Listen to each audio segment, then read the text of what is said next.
नमस्कार दोस्तों, मैं अंकित मौर्य एक बार फिर से आप सबका बुद्धा क्लासेस में हार्दिक स्वागत करता हूं। दोस्तों, हमने लास्ट वीडियो में पढ़ा था पूर्व धारणाएं, एजम्पशंस, है ना। हमने उसका पूरा A to Z fully detail में उसके क्वेश्चंस हमने कर लिए थे।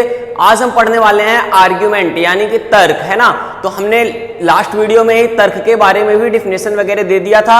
हमने एजम्पशंस किस प्रोसेस से सोचते हैं, तर्क किस प्रोसेस से सोचते हैं, है ना, हमारी माइंडसेट क्या होनी चाहिए सोचने के लिए, ये सारी चीजें हमने लास्ट वीडियो में बता रखा है। अगर आपने वो वीडियो नहीं देखा है दोस्तों तो डिस्क्रिप्शन में जाएं और वो वाला वीडियो देख लें, है ना।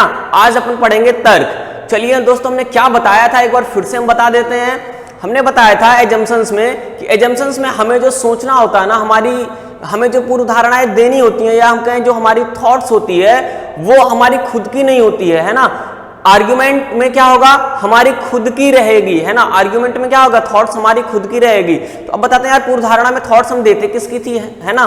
तो पूर्व धारणा में जो हम थॉट्स देते थे ना, वो स्टेटमेंट देने वाले की थॉट्स हम देते थे, क्योंकि पूर्व धारणा वही होती है कि किसी स्टेटमेंट को देने से पहले मन में जो विचार आए होते हैं वही विचार क्या होती है, पूर्व धारणा यानी कि एजम्पशंस। तो अब दोस्त, अगर हम एजम्पशंस की बात कर रहे हैं, है ना, तो थोड़ा सा ध्यान दीजिएगा।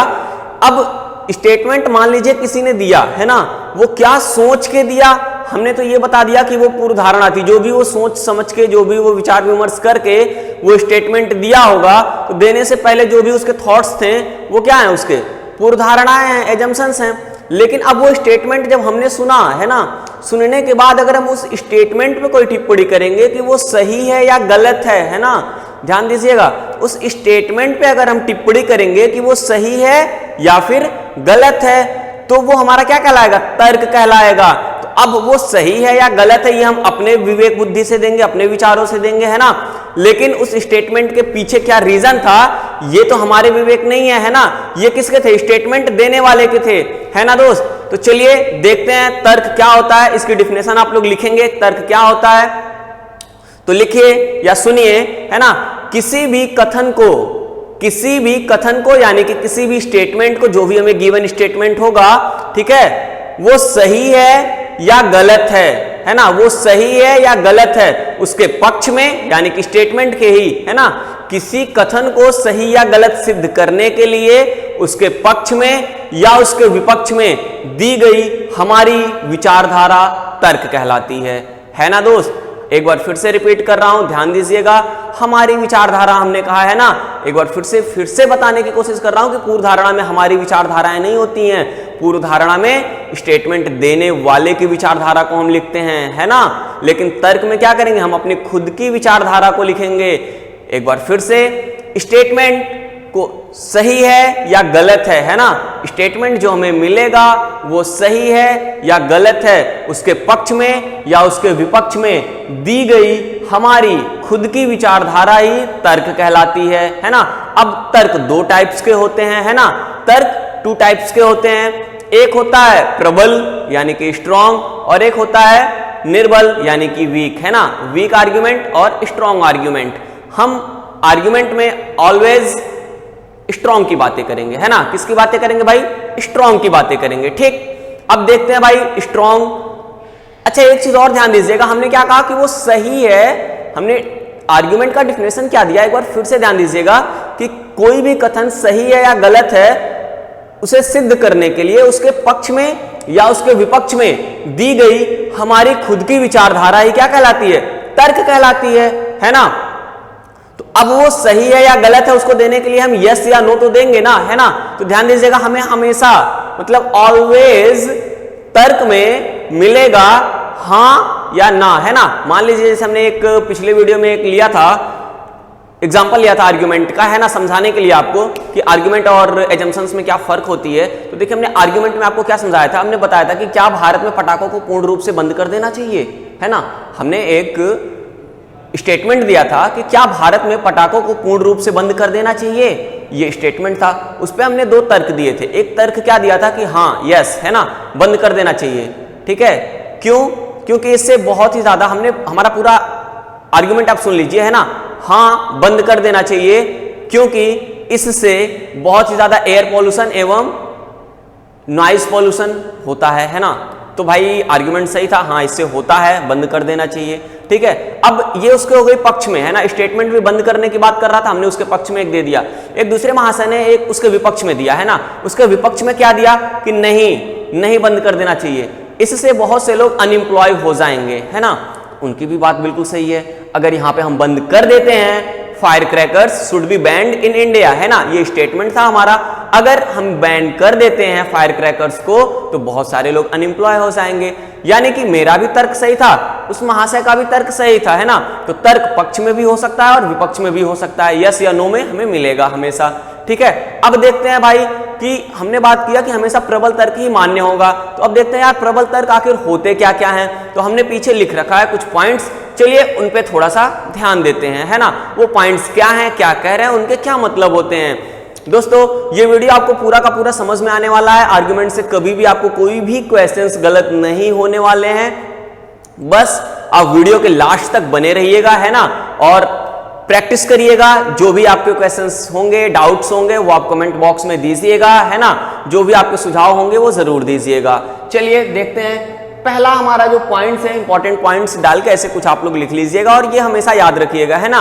याद क्या रखना है, ये वही सारी बातें हैं जो हमने पूर्व धारणाएं में पढ़ी थी, है ना। अभी इन्हीं सारी बातों को हम एक बार फिर से निष्कर्ष में यानी कि कंक्लूजन्स में देखेंगे, है ना। तो थोड़े से डिफरेंसेस हैं और मेन डिफरेंस क्या था हमने बता दिया। मेन डिफरेंस क्या था भाई, एजम्पशंस में हम क्वेश्चंस देने वाले ने क्या सोच के दिया है ये हम देते थे, है ना। क्वेश्चंस देने वाले ने या स्टेटमेंट देने वाले ने क्या सोच के स्टेटमेंट दिया है हम उसकी बातों को देते थे, लेकिन तर्क में हम अपनी बातों को देंगे उस स्टेटमेंट को राइट है या रॉन्ग है ये प्रूफ करने के लिए, है ना, हम अपनी विचारधारा देंगे। तो चलिए देखते हैं भाई, पहला, यदि दिया गया तर्क, है ना, यदि दिया गया तर्क स्पष्ट रूप से कथन से संबंधित है। भाई यही तो हमने पूर्व धारणा में भी पढ़ा था, है ना, कि कथन का यथार्थ भाव पूर्व धारणा में छिपी होनी चाहिए, हमने तो यही पढ़ा था, है ना। तो कहने का मतलब ये है कि जिन टॉपिक्स के बारे में स्टेटमेंट में कह रहा है उन्हीं टॉपिक्स के बारे में तर्क में भी कहना चाहिए, है ना। तो ये तीनों में फॉलो करेगा, पूर्व धारणा में भी, एजम्पशंस में भी और आर्ग्यूमेंट में भी, है ना, कि कथन की ही बातें हो। ठीक है, तो वही बात ये भी कह रहा है कि दिया गया तर्क, है ना, कथन से, देखिएगा ध्यान से, दिया गया तर्क कथन से स्पष्ट रूप से संबंधित हो, है ना, वह तर्क जो है वो सलाह, फिर से आ गया सलाह, है ना, सलाह, निदान और वैज्ञानिक तथ्यों पर आधारित है। ठीक है, वह वैज्ञानिक तथ्यों पर आधारित हो।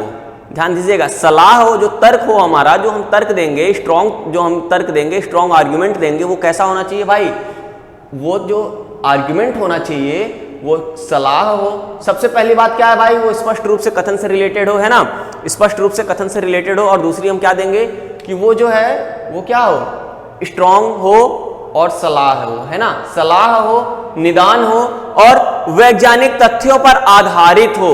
ये ध्यान दीजिएगा, वैज्ञानिक तथ्यों पर क्या हो भाई, आधारित हो।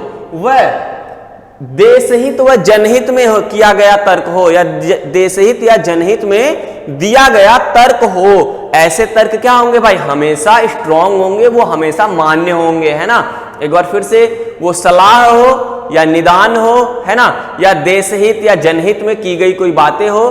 कहने का मतलब यह है कोई ऐसा तर्क हम नहीं देंगे जिससे हमारा पर्सनल प्रॉफिट हो, है ना, हमारा कोई पर्सनल प्रॉफिट हो, वैसा हम तर्क नहीं देंगे, या किसी एक विशेष व्यक्ति की पर्सनल प्रॉफिट हो, है ना, हम वैसा तर्क नहीं देंगे। अगर हम तर्क दे रहे हैं तो वो देशहित में हो, जनहित में हो। जनहित का मतलब पूरे लोगों के बारे में हो, वो लोगों की भलाई के बारे में हो, है ना, सबको उससे सुविधाएं ही मिले, सबको वो अच्छा लगे, कोई ऐसा एक कॉमन सा तर्क देंगे। ठीक है दोस्त, अब चलिए आगे बढ़ते हैं। इसके बात कर रहा है किसकी, फिर से देखते हैं, प्रबल तर्क की ही बातें कर रहा है। प्रबल तर्क जो है वो धार्मिक होना चाहिए, राजनीतिक होना चाहिए, कानूनी होना चाहिए, सामाजिक होना चाहिए, है ना। प्रबल तर्क भाई, अब हमने कहा ना अभी कि वो सामाजिक हो, लोगों में, लोगों के हित में हो, है ना, लोकहित हो, जनहित हो, है ना। ठीक है, तो वही चीज यहां भी कह रहा है कि अब धार्मिक हो, प्रबल तर्क क्या हो, धार्मिक हो, राजनीतिक हो, सामाजिक हो एवं कानूनी विचारधारा पर आधारित हो, है ना। कानूनी विचारधारा पे, इसमें आप संवैधानिक भी लिख लीजिएगा, है ना। तो संवैधानिक विचारधारा पे भी वो आधारित हो। अगर ऐसा है और स्पष्ट रूप से वो कथन से संबंधित है तो वो क्या होगा, हमेशा मान्य होगा, है ना भाई, तो वो मान्य होगा। एक बार हमने फिर से यहां बोला कि वो स्पष्ट रूप से ये सारी क्राइटेरिया तो हो, लेकिन स्पष्ट रूप से वो कथन से क्या हो, संबंधित हो, है ना भाई, तो वो क्या होगा, हमेशा वो मान्य होगा। अब चलिए दोस्त आगे बढ़ते हैं, है ना, केवल चलिए थर्ड वाला देख लेते हैं पहले। प्रबल तर्क कभी भी तुलनात्मक, ध्यान दीजिएगा, प्रबल तर्क कभी भी तुलनात्मक व प्रश्न सूचक नहीं होते हैं। क्या कह रहा भाई, प्रबल तर्क कभी भी तुलनात्मक व प्रश्न सूचक नहीं होते हैं, है ना। अब प्रश्न सूचक नहीं होंगे, अब भाई ये बताइए, अगर हम तर्क दे रहे हैं किसी को तो वो हम क्या क्वेश्चंस मार्क में दे सकते हैं, क्या नहीं दे सकते हैं ना भाई। हम अपनी सलाह दे रहे हैं उसमें, है ना, अपनी हम बातें रख रहे हैं, किसी टॉपिक को या किसी स्टेटमेंट को सही या गलत सिद्ध करने के लिए हम अपने कुछ सलाह दे रहे हैं, तो क्या वो किसी से तुलना करके देंगे, क्या नहीं देंगे। हम स्पष्ट रूप से एक क्लियर कट देंगे, है ना, एक क्लियर देंगे जो डायरेक्टली उसी पे डिपेंडेंट हो, है ना, डायरेक्ट उसी की बातें कर रहा हो, कहीं बातें घुमा के नहीं देंगे, है ना, कि ये ऐसा वो वैसा। ठीक है भाई, कभी भी तुलनात्मक नहीं होंगे। अगर हम बात कर रहे हैं इंडियन प्रोडक्ट्स की, तो कभी भी हम चाइनीज प्रोडक्ट्स से कंपेयर नहीं करके देंगे, है ना। अगर कंपेयर करके हम बता रहे हैं कि इंडियन प्रोडक्ट बेटर है, दैट मीन्स वो तर्क कभी भी मान्य नहीं होगा, है ना, तुलना यही होती है भाई। अब क्वेश्चन मार्क की बात कर लेते हैं ना, प्रश्न सूचक, यानी कि क्वेश्चन मार्क वो नहीं हो सकता, तो भाई नहीं हो सकता, है ना। अब अगर हम किसी को सलाह दे रहे हैं तो अब हम उससे क्वेश्चन ही पूछ लें, है ना, क्वेश्चन मार्क, क्या ये चीजें ऐसी हैं, क्या, क्यों, है ना, तो ये सारे वर्ड्स नहीं आने चाहिए भाई तर्क में। ठीक है भाई, ओके। अब थोड़ा सा आगे बढ़ते हैं, देखिए, केवल एकमात्र अस्पष्ट, है ना, ध्यान दीजिएगा क्या कह रहा भाई यहां पे, केवल एकमात्र अस्पष्ट कलनात्मक द्व्यर्थी, है ना, केवल एकमात्र अस्पष्ट कल्पनात्मक द्व्यर्थी यश व सर्व सत्यता, है ना। अगर हम तर्क दे रहे हैं भाई किसी चीज को सही या गलत सिद्ध करने के लिए, तो हम 100% श्योर होके तो नहीं बोल सकते कि केवल यही एक तरीका है ना भाई। तो ये सारे वर्ड्स पूर्व धारणा में भी मान्य नहीं थे और यही सारे वर्ड्स निष्कर्ष में भी मान्य नहीं होंगे, है ना। तो ये कॉमन सी सारी चीजें हैं, आपको याद रखनी है ना। पिछले वीडियो में भी बताया था, इसमें भी बता रहा हूं, उम्मीद करता हूं आप लोगों को वेल क्लियर हो रहा होगा, है ना, वेल क्लियर हो रहा होगा आप लोगों को। तो चलिए एक बार फिर से बताते हैं, केवल एकमात्र अस्पष्ट कल्पनात्मक द्व्यर्थी, है ना, कोई ऐसा वर्ड जिनके दो अर्थ निकल रहे हैं और वो अस्पष्ट ही नहीं हो, है ना, स्पष्ट ही नहीं हो। ठीक है, सर्व सत्यता वही हो गई, है ना, सर्व सत्यता में भी ये सारे आ गए कि केवल एकमात्र या सभी, केवल, है ना, तो ये सारे वर्ड्स। वह कथन का दोहराव प्रबल तर्क में मान्य नहीं होता है। ध्यान दीजिएगा हमने क्या लिखा है भाई, वह कथन का दोहराव प्रबल तर्क में मान्य नहीं होता है भाई, है ना, प्रबल तर्क में कथन का दोहराव मान्य नहीं होता है। अब बात कर लेते हैं दोहराव की। तो हमने पहला वीडियो सिलोगिज्म जब हमने चालू किया था तो उसमें भी हमने बताया था, न्याय निगमन में भी हमने बताया था कि कभी भी कथन का दोहराव मान्य नहीं होता है ना भाई। पूर्व धारणा में भी हमने बताया कि कभी भी कथन का दोहराव मान्य नहीं होता है। कहने का मतलब कथन में जो चीजें दी हैं एज इट इज तर्क में दे दे, है ना, सेम वही तर्क में दे दे, तो वो क्या होगी, कभी भी मान्य नहीं होगी। ठीक है भाई, अब आगे देख लेते हैं, किसी विशेष व्यक्ति का, इंपॉर्टेंट है ये, है ना, अक्सर हम इसमें गलती कर देते हैं, तो हम लोग थोड़ा सा केयरफुल हो जाएंगे। देखिए क्या कह रहा है, किसी विशेष व्यक्ति का अनुमान मात्र हो या किसी की नकल हो तो तर्क दुर्बल होगा, है ना, क्या होगा भाई, तब तर्क दुर्बल होगा। कहने का मतलब ये है कि कभी कभी ऐसा वर्ड्स आ जाता है, ये अनुमान वाला किसी विशेष व्यक्ति का, जैसे प्रेसिडेंट हो गए, है ना, पीएम हो गए, सीएम हो गए, ठीक है, तो ये लोग कुछ अपने अनुमान दे देते हैं, ठीक है, कुछ अपने पॉसिबिलिटी के केस दे देंगे कि ऐसा होने की संभावना है या ऐसा हो सकता है या ऐसा करना चाहिए क्योंकि ऐसा होगा, है ना। तो ये सारी चीजें उनकी, अगर वो उनकी खुद की पॉइंट ऑफ व्यू है ना, उनकी खुद की अनुमान है, तो वो कभी भी प्रबल तर्क नहीं होगा, है ना दोस्त, कभी भी वो क्या होगा, प्रबल तर्क नहीं होगा।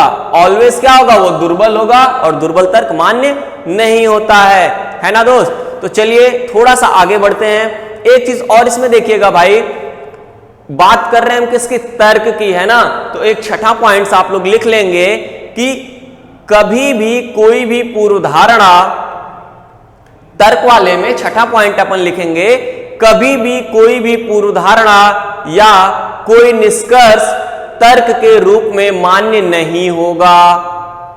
क्लियर है भाई? कहने का मतलब अगर हम तर्क निकाल रहे हैं, लिखा तर्क है और उसमें पूर्वधारणा दी हुई है, मतलब स्टेटमेंट के पहले की विचारधाराएं दी हुई हैं, तो वो कभी भी तर्क के रूप में मान्य नहीं होंगी। क्लियर है ना भाई? चलिए आगे बढ़ते हैं, इन पे कुछ क्वेश्चंस करते हैं, आपके सारे डाउट्स अभी दूर हो जाएंगे, है ना भाई? चलिए बढ़ते हैं।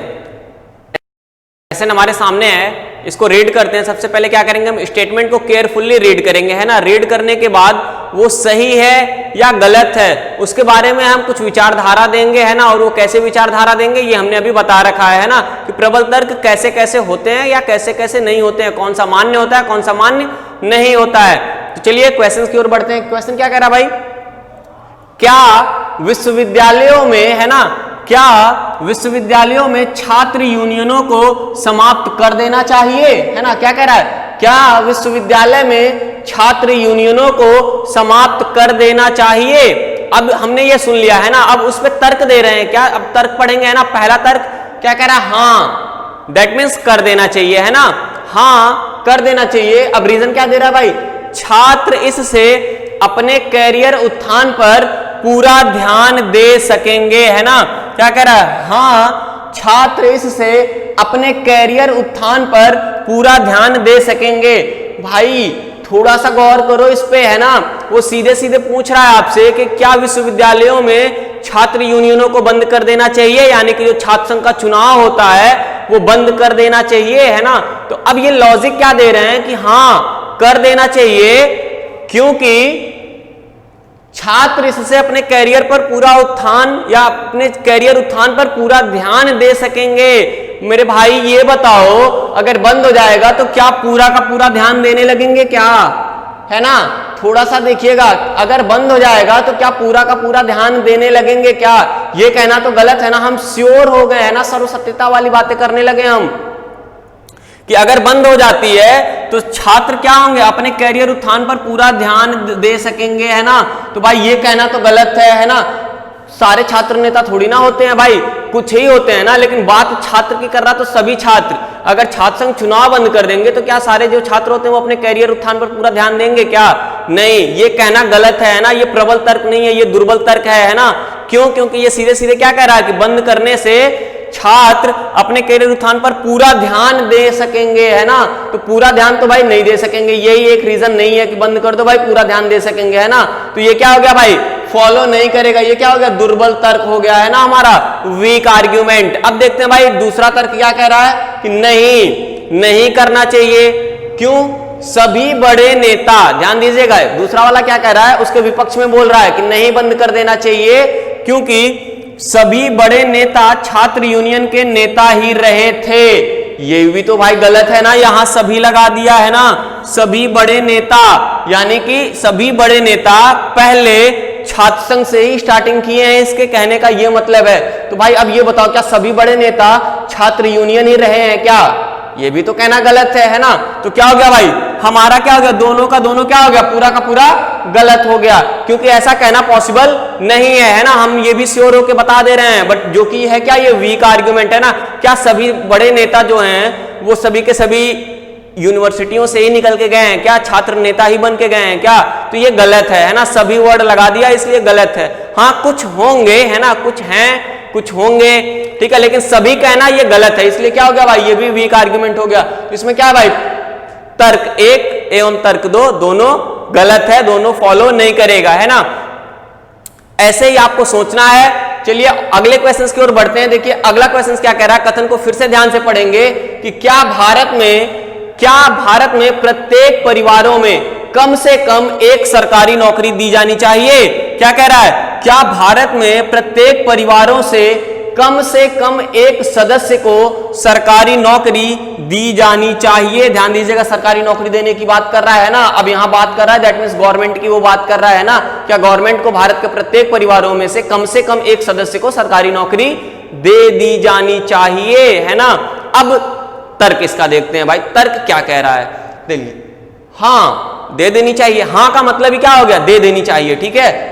क्यों, भारत में गरीबी उन्मूलन का यही एकमात्र तरीका है दोस्त, एकमात्र आ गया है ना, हमने लिखवाया था केवल एकमात्र, ये सभी प्रबल तर्क में नहीं मान्य होते हैं, है ना। अब वो बात कर रहा है गरीबी उन्मूलन का, तो ये बताओ क्या सभी अगर परिवारों को हम दे दें सरकारी नौकरी, तो क्या यही एकमात्र तरीका यही है कि सबको सरकारी नौकरी दे दें तभी सिर्फ गरीबी उन्मूलन का समाधान होगा? ऐसा कहना कदापि सही नहीं होगा, है ना, हमेशा गलत होगा। यही एकमात्र तरीका तो नहीं हो सकता, बहुत सारे तरीके हो सकते हैं दोस्त, है ना। तो ये आ गया एकमात्र, इसलिए ये क्या हो गया, वीक आर्ग्यूमेंट, दैट मीन्स ये वाला फॉलो नहीं करेगा। अब बढ़ते हैं भाई तर्क सेकंड की ओर। तर्क सेकंड भी उसी के ही बारे में कह रहा है ना, हाँ मतलब दे देनी चाहिए। अब उसके पीछे क्या रीजन दे रहा है, इससे अल्प सुविधा प्राप्त, है ना, इससे अल्प सुविधा प्राप्त लोगों के आर्थिक स्थिति में काफी ज्यादा सुधार आएगा, है ना। ये सिर्फ उन लोगों की बात कर रहा है जो अल्प सुविधा प्राप्त लोग हैं, है ना। अगर हम ध्यान दीजिएगा, अगर हम भारत के प्रत्येक परिवारों से कम एक सदस्य को सरकारी नौकरी दे देते हैं, तो वो कह रहा है कि हाँ दे देनी चाहिए। ऐसा करने से अल्प सुविधा प्राप्त लोगों के आर्थिक स्थिति में काफी ज्यादा सुधार आएगी। 100% ट्रू है भाई ये, है ना, 100% ट्रू है। क्यों? क्योंकि वो यही तो पूछ रहा है कि क्या भारत के प्रत्येक परिवारों में से कम एक सदस्य को सरकारी नौकरी दे देनी चाहिए। तो इन्होंने भी उसी के वर्ड्स को, है ना, उन्हीं के बारे में, उसी का यथार्थ भाव लेके कथन के ही बारे में कह रहे हैं कि हाँ दे देनी चाहिए, इससे अल्प सुविधा प्राप्त लोगों की आर्थिक स्थिति में काफी ज्यादा सुधार आएगी। तो भाई ये जनहित की बातें हो रही हैं, है ना, तो क्या हो जाएगा, ये सही हो जाएगा, है ना। दैट मीन्स दूसरा वाला हमारा क्या हो गया, सही हो गया। पहला क्यों गलत था, इसलिए गलत था कि क्योंकि वो कह रहा था ना कि यही एकमात्र तरीका है ना। एकमात्र तरीका कहना कभी सही नहीं होगा, हमेशा गलत होगा, है ना। तो आई थिंक आप लोगों को समझ में आ रहा होगा। चलिए दोस्त बढ़ते हैं अगले क्वेश्चंस की ओर, है ना। देखते हैं दोस्त अगला क्वेश्चंस, है ना। इस क्वेश्चंस का ट्रेंड है, ये क्वेश्चंस पढ़ते ही आपके दिमाग में बहुत सारी सोशल मीडिया की चीजें या टिप्पणियां आपको दिखने लगेंगी, है ना। तो ये क्वेश्चंस आपके लिए बहुत ही ज्यादा इंपॉर्टेंट है। चलिए देखते हैं आखिर ये क्वेश्चंस है क्या, है ना, क्या कह रहा है ये, क्या, ध्यान दीजिएगा, इसको समझने की कोशिश करिएगा, है ना। आज के लिए ट्रेंड में चल रहा है, ये क्वेश्चंस आया हुआ है और ये क्वेश्चंस आएगा भी, ये भी श्योरिटी है ना, क्योंकि इसका ट्रेंड चल रहा है, अभी भी चल रहा है और आगे भी चलेगा, ठीक है। देखिए, क्या निजी कंपनियों को भारत में रेलगाड़ी चलाने की अनुमति देनी चाहिए? ध्यान दीजिएगा दोस्त, क्या निजी कंपनियों को भारत में रेलगाड़ी चलाने की अनुमति दी जानी चाहिए या देनी चाहिए? कहने का मतलब यह है कि क्या रेलवे को प्राइवेट सेक्टर में बदल देना चाहिए, है ना। जो रेलगाड़ियां हैं, निजी कंपनी का मतलब यही हो गया दोस्त, प्राइवेट सेक्टर, है ना। और आजकल इसका ट्रेंड चल रहा है। बहुत सारे लोग आप अक्सर देखते होंगे सोशल मीडियाज वगैरह पे कि अक्सर कुछ ना कुछ महान भाव लोग इस पे कुछ ना कुछ कमेंट्स या कुछ ना कुछ चीजें उछालते रहते हैं, है ना। तो उनमें कितनी सच्चाई है, आखिर क्यों हो रहा है ऐसा, या इनसे क्या फायदे हैं, चलिए थोड़ा सा इस पे गौर करते हैं, है ना। एक बार फिर से स्टेटमेंट को ध्यान से पढ़िएगा कि क्या भारतीय रेलवे को निजी कंपनियों में रेलगाड़ी चलाने को, है ना, क्या कह रहा है वो, क्या निजी कंपनियों को भारत में रेलगाड़ी चलाने की अनुमति दे देनी चाहिए या दी जानी चाहिए, है ना। तो अब भाई ये हो गया हमारा कथन, ठीक है। अब इनका तर्क देखते हैं कि ये तर्क क्या दे रहे हैं, क्या वो संभव है ना। हाँ, यह भारतीय रेलवे की गुणवत्ता को बेहतर बनाएगा और उसे कड़ी प्रतिस्पर्धा का सामना करना पड़ेगा। दोस्त एक चीज आपको बता दें, निजी कंपनी को कोई भी चीज देने का मतलब यही होता है कि उसके गुणवत्ता में हम कुछ ना कुछ सुधार लाएं, क्योंकि बात यहां क्या कर रहा है, कड़ी प्रतिस्पर्धा का सामना करना पड़ेगा, है ना।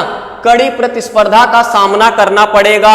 यकीन करिए दोस्त, आप ध्यान देते होंगे कि जो प्राइवेट चीजें होती हैं, है ना, उनमें बहुत ही ज्यादा कॉम्पिटिटिव फीलिंग्स होती है ना, बहुत ही ज्यादा कंपटीशन होता है एक दूसरे को लेके, क्योंकि वो चाहते हैं कि हम वेल करें ताकि हमें मिले, वो चाहते हैं हम वेल करें ताकि हमें अच्छा मिले, है ना, फीडबैक हमें अच्छा मिले।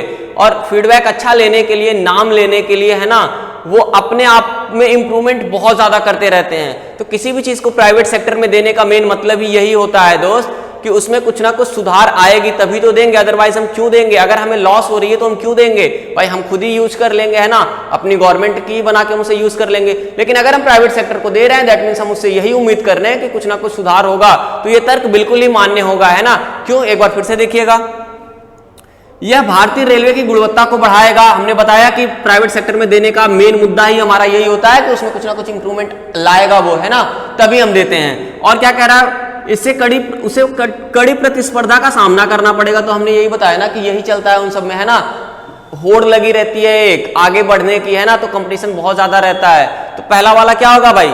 सही होगा। हम और भी तरीके से समझा सकते हैं, लेकिन किसी भी चीज पे ज्यादा बोलना, है ना, अच्छा नहीं होता, ठीक है। तो चलिए दूसरा वाला ट्राई करते हैं। क्या कह रहा है भाई? नहीं, है ना।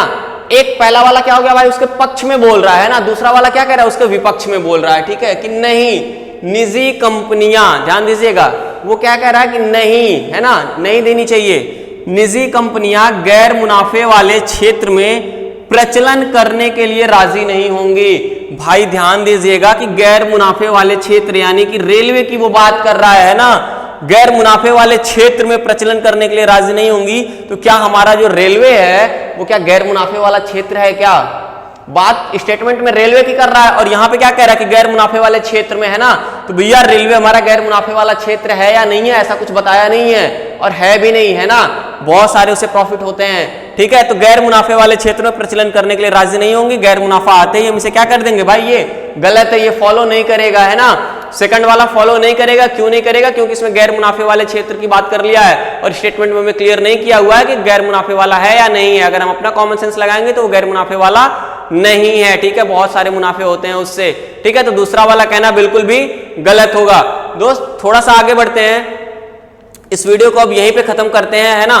लाते हैं अगले वीडियो में आपको पूर्व धारणा, कथन, निष्कर्ष, कथन एवं तर्क, है ना, तीनों के मिक्स क्वेश्चंस के साथ एक ही स्टेटमेंट से तीनों निकालना सीखेंगे कि अगर सिर्फ एक स्टेटमेंट दिया हो तो उसकी पूर्व धारणा क्या हो सकती है, उसमें तर्क क्या दे सकते हैं और उसका निष्कर्ष क्या बन सकता है ना।